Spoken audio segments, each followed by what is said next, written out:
Okay, welcome everyone to our Thursday evening meditation and the reading. We have a difficult reading today, but interesting one. So before we begin, we will uh, do some meditation. I ask you to come to a very resting position.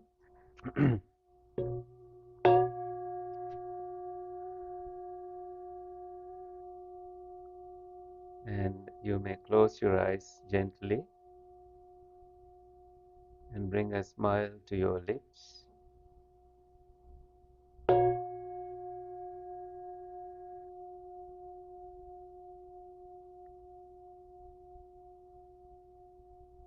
As the sound disappears, transcend any worries from this day.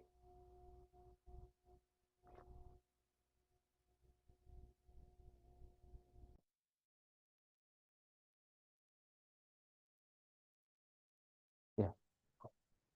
I have one more friend coming.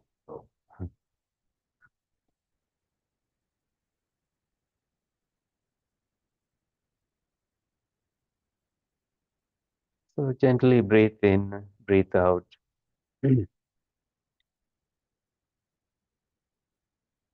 Notice fresh air going in and out.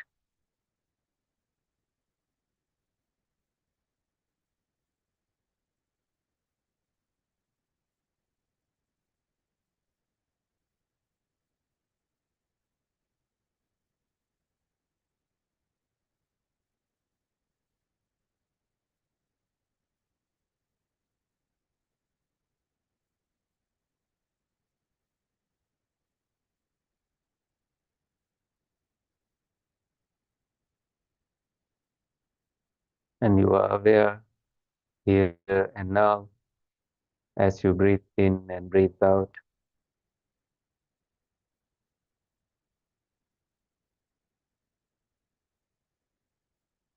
Notice also your shoulders moving along with each breath.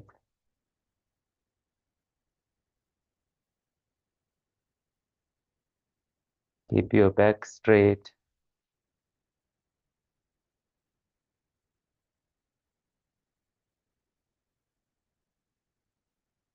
Recognize any tension, any tightness, and release and relax. Return to your breathing.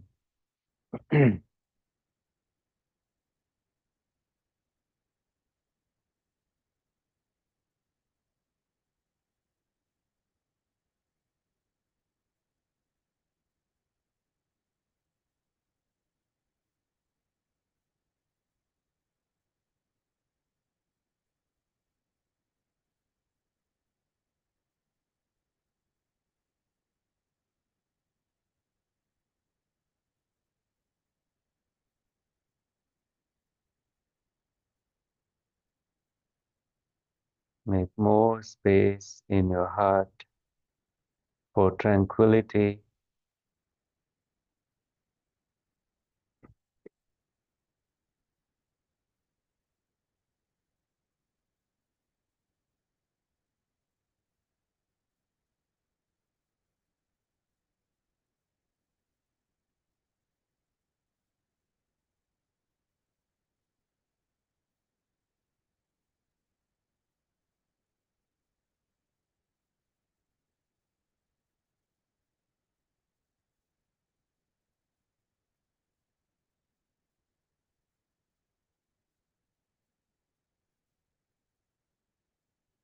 When seeing, hearing, smelling, tasting, physical sensations slowly disappear, thinking can get active. Let it be,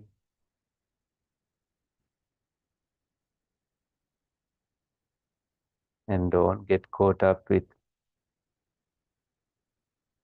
any stream of thoughts. They come and go without you asking, without you doing it.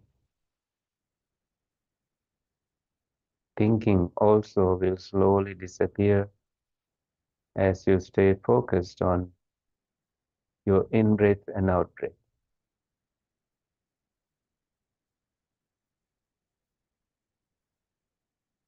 Take delight in the activity of observing your breath.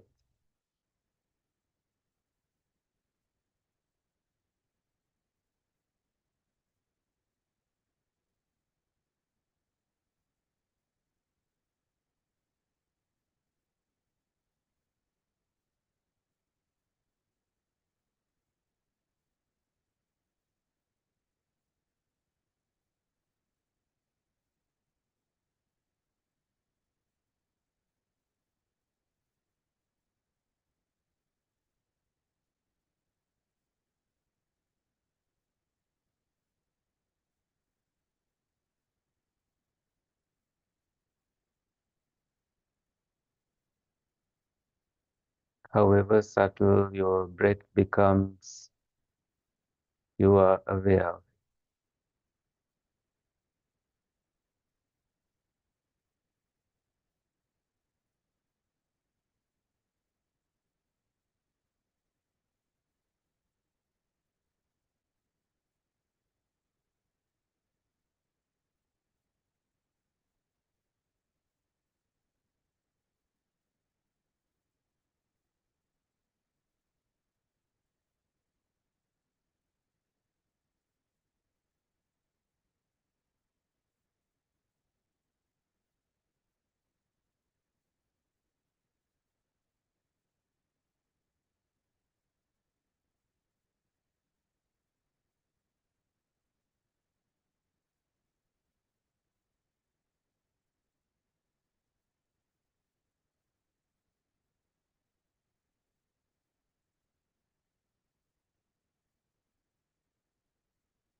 Let the natural rhythm of your breath be revealed to your awareness.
Without reacting, you are only observing.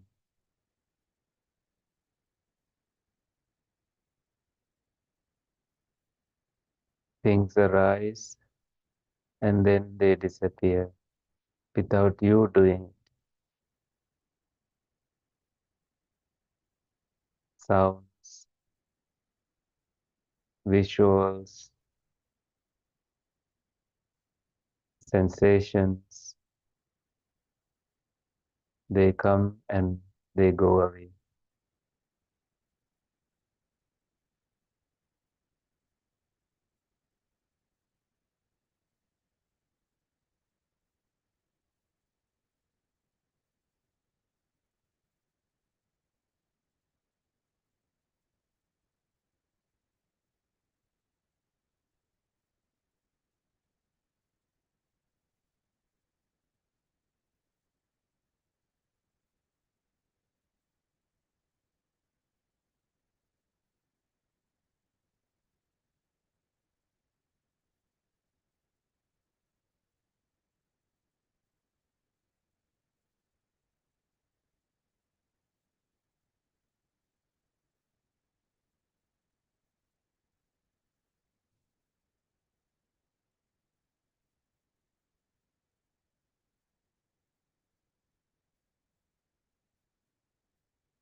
As we come to the end of this meditation, please take a deep breath in and bring your shoulders all the way up and drop your shoulders as you breathe out.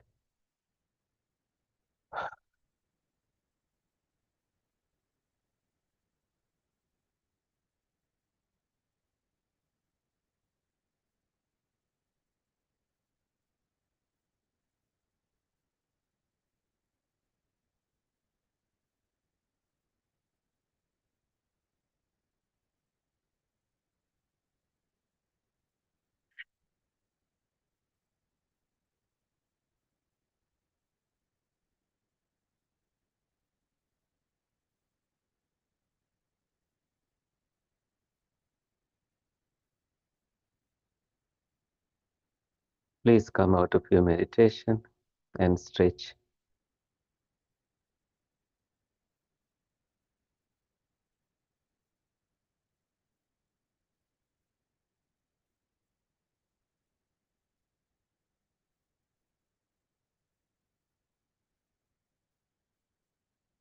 We have a little long reading today.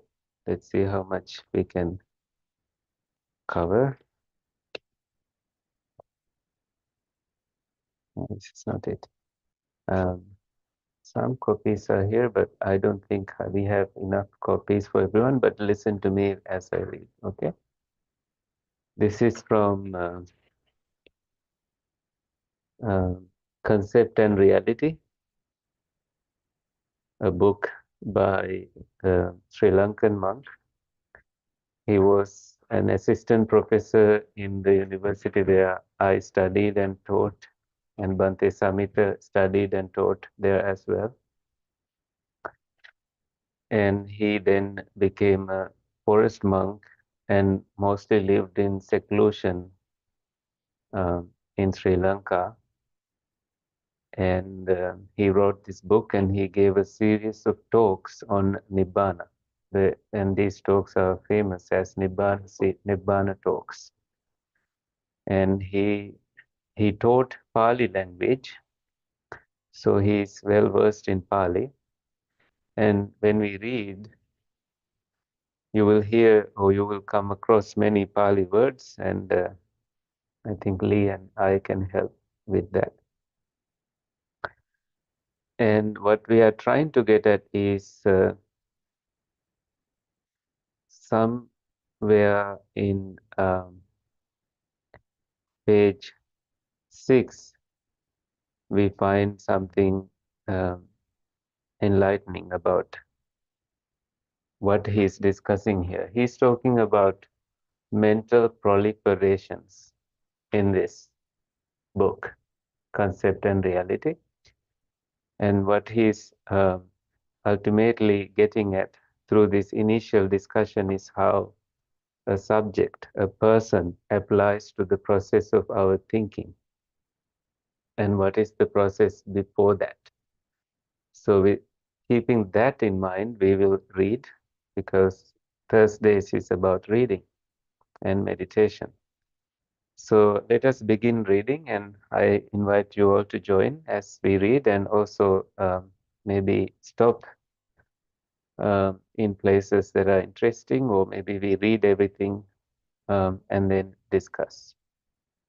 Maybe we'll read everything, and please uh, pay close attention to what I read, and let me also share the screen so the Zoom participants know what we are doing.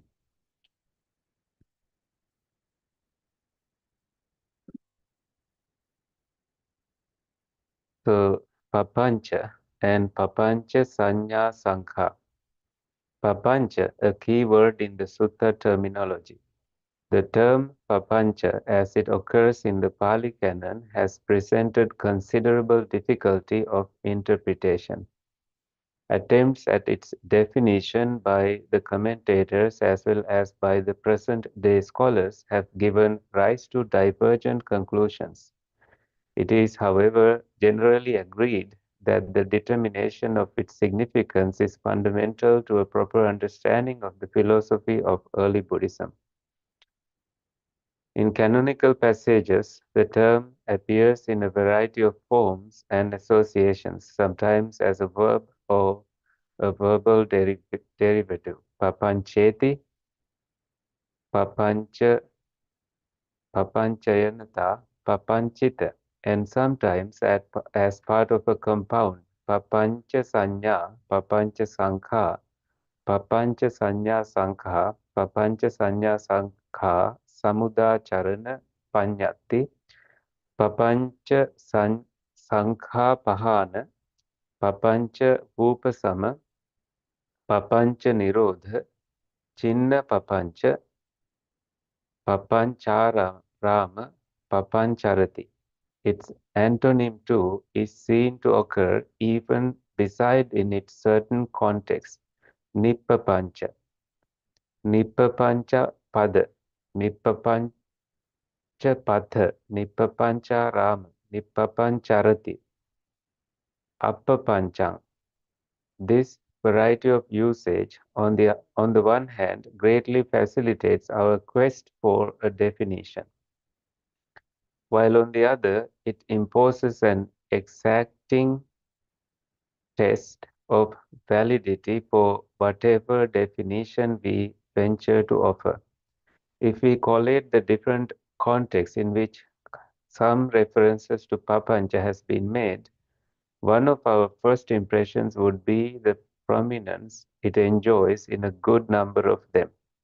When a list of terms relating to a common topic is set out in the suttas, one often finds that the most important among them is either placed first or else is counted last. Now the term papancha is in fact enumerated last in as many as 7 such contexts. So it is important. If the logic of arrangement alone is deemed insufficient, a deeper analysis of the contexts themselves will provide abundant proof of the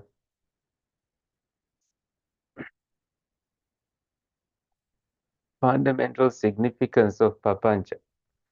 The Sakka Panha, Digha Nikaya, Madhupindika, Majjhima Nikaya, and Kalaha Vivada, Sutta Nipata, or Sanyutta Nikaya suttas, for instance, trace the manifold conflict both in the individual as well as in the society to the question of Papancha. It is also significant that at Anguttara Nikaya 4, 229, the Buddha himself adds the eighth Mahapurisa Vitaka, thought of a great man, to Anuruddha 7, and it concerns Papancha. So here's the Buddha saying, well done, Anuruddha. Well, have you pondered over the 7 thoughts of a great man? This is to say, this Dhamma is for one who wants little, not for one who wants much. That is one. For the contented, not for the discontented. For the secluded, not for one who is fond of society. For the energetic, not for the lazy. For one who has set up mindfulness, not for the laggard therein. For the composed, not for the flustered. For the wise, not for the unwise. But Anuruddha, do you also ponder over this eighth thought of a great man, to wit, this Dhamma is for one who likes and delights in Nippapancha, not for one who likes and delights in Papancha.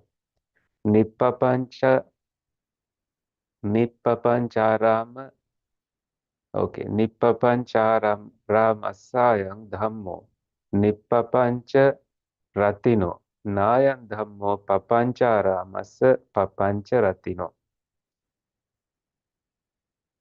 The above series of 8 Mahapurisa Vitakas seem to follow an ascending order in point of importance. This fact, coupled with the reference to Papancha in the concluding stanza of the sutta, provides a sure index to the high degree of importance attached to this particular term. Hence, the nature of its significance must now be determined. Papancha and sense perception. The context in which the term is located are, on the whole, psychological in their import. The Madhupindika Sutta, Majjhima Nikaya 109, points to the fact that Papancha is essentially connected with the process of sense perception, and so also does the Kalaha Vivada Sutta, when it emphatically states that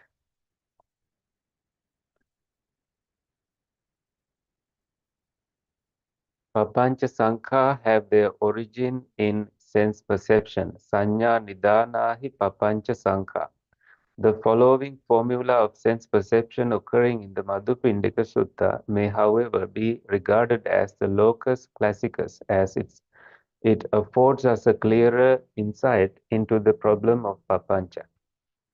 චක්කුංචාවසෝ පටිච්ච රූපේච උප්පජ්ජති චක්කු විඤ්ඤාණං තින්නම් සංගති පස්සෝ පස්සපච්චයා වේදනා යං වේදේති තං සංජානාති යං සංජානාති තං විතක්කේති යං විතක්කේති තං පපංචේති යං පපංචේති තතෝ නිදානං පුරිසං පපංච සංඥා සංඛා සමුදා චරන්ති අතීතානාගත පච්චුප්පන්නේසු චක්කු විඤ්ඤේයේසු රූපේසු. And then it goes on to say, Sotan chavaso paticca saddecha, ghanan chavaso paticca gandhecha, jivhan chavaso paticca rasecha, kayan chavaso paticca pottabbecha, manan chavaso paticca dhammecha, mano vinyayesu dhammesu. This is from the Honeyball Sutta, Madhupindika Sutta. Let's read the translation. Visual consciousness, brethren, arises because of eye and material shapes. The meeting of the three is sensory impingement. Because of sensory impingement arises feelings. What one feels, one perceives. What one perceives, one reasons about. What one reasons about, one turns into papancha, papancheti. What one turns into papancha, due to that, papancha sanya sankha, assail him in regard to material shapes cognizable by the eye, belonging to the past, the future, and the present. And brethren, auditory consciousness arises because of ear and sounds. Olfactory consciousness arises because of nose and smell. Gustatory consciousness arises because of tongue and taste. Bodily consciousness arises because of body and touches. Mental consciousness arises because of mind and mental objects belonging to the past, the future, and the present. This passage indicates that papancha signifies the final stage in the process of sense cognition. The term definitely concerns the grosser conceptual aspect of the process, since it is a consequent to vitakka, reasoning, which presupposes language. Hence, we should determine how papancha differs from ne marks a development on vitakka, the reasoning out. The etymology of the word would help us at this point. Being derived from the prefix pra and the root panch, it conveys such meanings as spreading out. So these are meanings of papancha: spreading out, expansion, diffusion, and manifoldness. It's also translated as mental proliferations. The tendency towards proliferation in the realm of concepts may be described in any one of those terms, and this is probably the primary meaning of papancha. Thus, while vitakka denotes the onset or initial application of thought, papancha may refer to the consequent prolificity in ideation. One might object, however, that the word vichara, so often found in the suttas, would have amply conveyed this meaning. It is therefore necessary to distinguish between vichara and papancha as well. Vichara though it denotes the discursive aspect of the intellect, has the finer sense of investigation and deliberation. It follows faithfully in the wake of Vitaka and seeks to sustain it. Hence it is that vichara hardly occurs by itself and is often found juxtaposed with vitaka as vitaka vichara. Papancha, on the other hand, is a more comprehensive term hinting at the tendency of the worldling's imagination to break loose and run riot. If vichara at least relatively denotes cosmos in the mental realm, papancha seems to signify chaos. This, of course, does not preclude the possibility that what often passes for vichara, reasoning out, might turn out to be papancha when viewed from a higher standpoint. In any case, the expansion or diffusion of thought as envisaged by papancha is one that tends to obscure the true state of affairs, inasmuch as it is an unwarranted deviation giving rise to obsession. This particular nuance in the meaning of the term becomes obvious when papancha is used to denote verbosity or circumlocution. In fact, it is probably this latter sense found in common usage that has assumed a philosophical dimension with its transference from the verbal to the mental sphere. As we have already mentioned, conceptual activity presupposes language, so much so that thought itself may be regarded as a form of sub-vocal speech. The above transference, therefore, is quite inappropriate. This tentative definition of papancha provides the key to the other intriguing term papancha sanya sanka in view of the close relationship between papancha and the linguistic medium. It appears that sankha with the prefix sang with the root kya together to call may be rendered by such terms as concept, reckoning, designation, or linguistic convention. Hence, papancha sanya sankha can mean concepts, reckonings, designation, or linguistic conventions characterized by the prolific conceptualizing tendency of the mind. Equipped with these definitions, we may now examine the Madhupindika formula of sense perception in detail. It begins on an impersonal note, reminiscent of the fact of dependent arising, paticca samuppada. Chakkunchauso paticca rupe uppajjati chakku viññānam tinnan sanghati passo passapaccaya vedana. Because of eye and material objects, O brethren, arises visual consciousness. The meeting of the three is sensory impingement. Because of sensory impingement arises feeling. The impersonal note, now pay attention here. The impersonal note is sustained only up to the point of feeling, Vedana. The formula now takes a personal ending suggestive of a deliberate activity, someone doing it at this moment, not happening. Yang vedeti, what one feels, tang sanjanati, one perceives. Yang sanjanati, what one perceives, tang vitakketi, one reasons about. There is a person here. Yang vitakketi tam papancheti, what one reasons about, one proliferates conceptually. There the person is arisen, not the process anymore. So this is where we find the self doing things. And the last bit we read here is the deliberate activity implied by the third person verb is seen to stop at papancheti. Now comes the most interesting stage of the process of cognition. Apparently, it is no longer a mere contingent process, nor is it an activity deliberately directed, but an inexorable subjection to an objective order of things. At this final stage of sense perception, he who has hitherto been the subject now becomes the hapless object. Okay, maybe I'll read just the next two passages.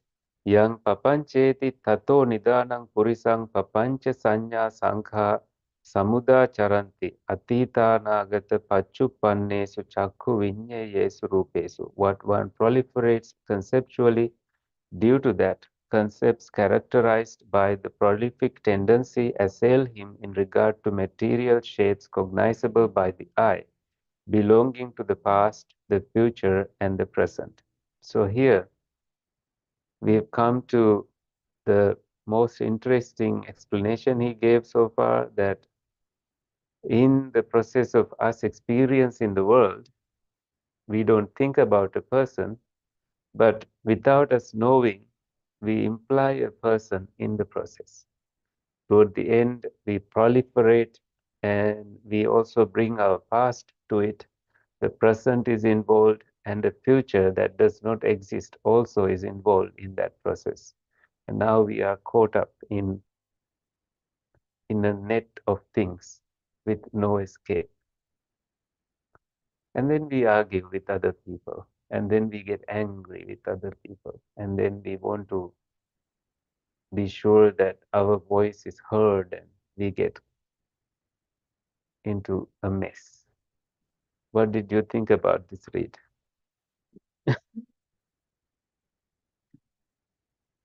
In this Honey Bowl Sutta, the Buddha gives a very brief teaching, and then he gets up and leaves. And I think Sariputta has to explain what the Buddha taught.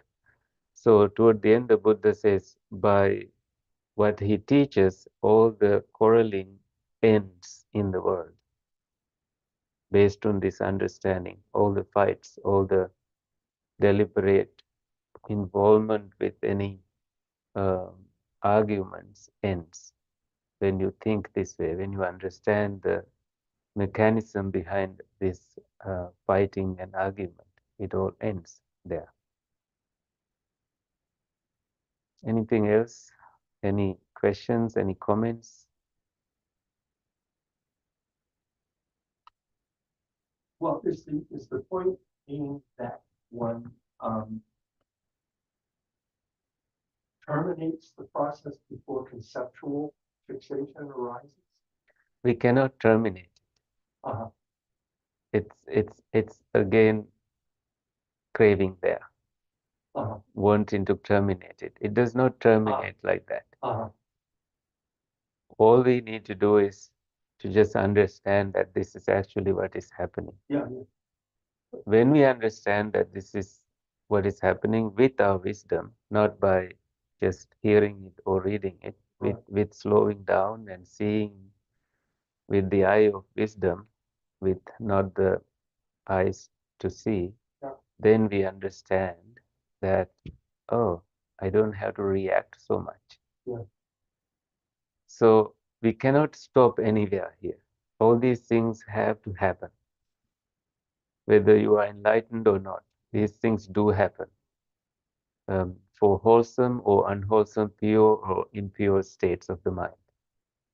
The more we understand the process, I think the more we want to stick with the purity of this pure side of the mind, which also is a way of proliferation, but with no involvement of greed, hatred, and delusion. Yeah. Thereby, your heart is resting in a very, very pure state.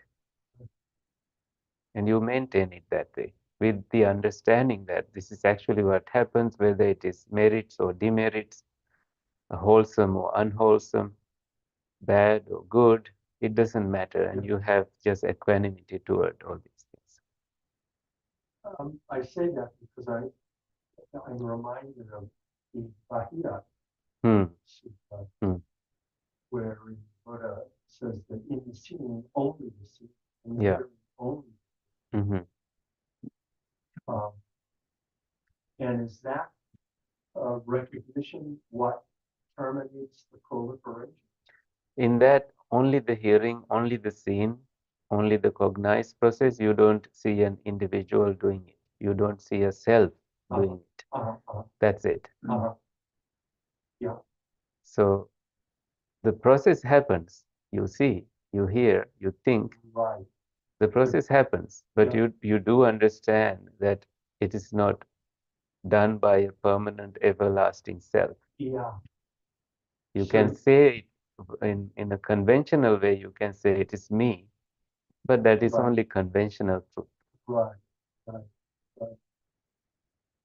Yeah. The absolute truth is that it is just a process. Yeah. That it is what you said just said. It is just a process, Process. Yeah. no Right. doer here. Yeah. You see, if we visit the passage closely again, let's revisit it. You know what dependent on the I and the objects, I consciousness arises. Right. Meeting of the three is I consciousness. Yeah. So far, it is just objects, things meeting. You see, Yeah. and then um, what happens? Uh, then one starts to think. Yeah. Then what one thinks? There is a person, someone doing the thinking part. Right. And before that, there is a feeling process. Yang vedeti tan sanjanati. What one feels, one cognizes. And then what one cognizes, one thinks about. Yeah. So in that, one thinks about is the subject that we think exists. But in the actual process of it doesn't exist. It's just dependently arisen without you doing it. It's like it thinking, not you thinking. Yeah. One of my professors, Professor Gananatha Besekar, he lived in Cambridge for a brief while, and he writes books, and sometimes he comes to these places where he just cannot progress anymore. And then he takes a walk. And then he says he doesn't think about it, but then there's this thing called it thinking. Somehow he comes to a conclusion without him doing anything. It just occurs to him. So I remember him saying the it thinking part, and this is like that. Yeah. Just describe five skandhas. Right? The Five skandhas. yeah, five skandhas.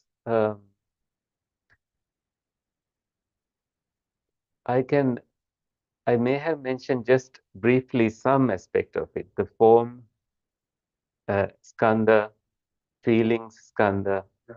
and then perceptions skandha, and formations skandha, and consciousness skandha. So actually, there is also this same process happening, and they are just mere aggregates, Yeah. skandhas, Yeah. Yeah.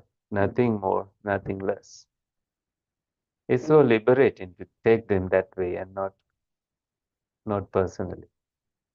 Yeah. The reason we need to see them is because we take them to be ourselves, right? Yes.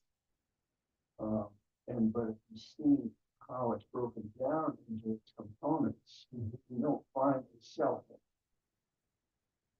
No. No. You see so the Buddha says, take this physical I as yourself. It is okay, but never take your mind as the self. Because the physical I will die in whatever number of years. At least then you will stop saying that that was yourself. Yeah. Yeah. Yeah. The mind that continuously changes, you can never say it is a self. Yeah. Continuously it arises and vanishes. Right. This is very disturbing. People who are not identity. That's true. Yeah. This is why it doesn't always work when you talk like this. This is why when we learn Dhamma, we don't discuss it outside the places where it should be discussed. You will be labeled as a crazy person. This is why the Buddha says, talk like a normal person. Use the conventional language when you are talking. You cannot say the five skandhas went to bed tonight and five skandhas woke up. This will be awkward. So, yeah. They have I believe, a psychiatric category called depersonalization, Mm-hmm. that a person can be afflicted, Yeah. depersonalized. Yeah. Yeah. Yeah.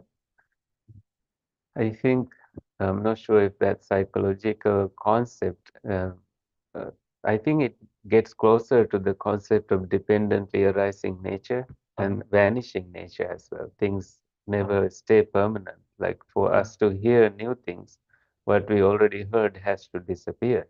Or for us to see new things as we are seeing continuously million times now, what we heard has to disappear, and then the mind is able to deal with all that so fast.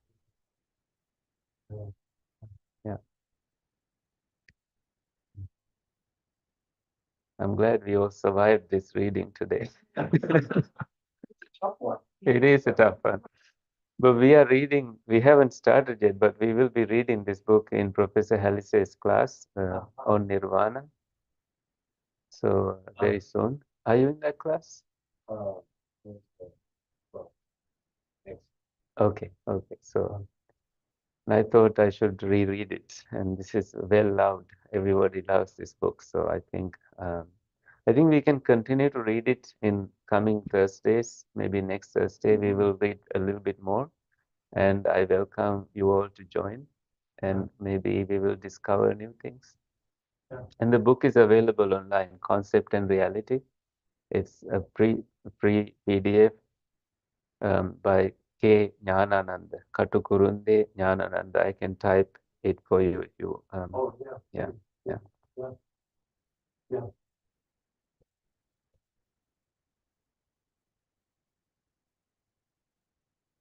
So he's very he has passed away 3 years ago, I think. He was very peculiar about uh, reprints about this uh, book, that he would only authorize his own library to and the organization to produce any prints of the book, because he did not want anything to be altered. He very much cared for this book. It was one of the finest books he wrote. So, and I met him 2 times in Sri Lanka before he passed away. And I asked him one time, does loving kindness lead to Nibbana? He said, nothing leads to Nibbana. Nothing leads, there's nothing when you attain Nirvana. That is what he meant. And then I asked a question about the cessation experience. Is it only the cessation of perceptions and feelings? He then said, there's also formations that experience cessation. So, formations, there are mental formations that also experience cessation. So he added that part. I think he was very confident in Dhamma, and he is such a precious gem that lived in the world, and he inspired many monks through his work and life. Okay, that'll be it. Let's share merits, and we can continue chatting after. Please join your palms together and recite with me if you know. May suffering ones be suffering free, and the fear struck fearless be. May the grieving shed all grief, and may all beings find relief. May all beings share this merit that we have thus acquired for the acquisition of all kinds of happiness. May beings inhabiting space and earth, devas and nagas of mighty power, share this merit of ours. May they long protect the Buddha's dispensation. Sadhu, sadhu, sadhu. Thank you. Thank you. Of course, thank you for coming.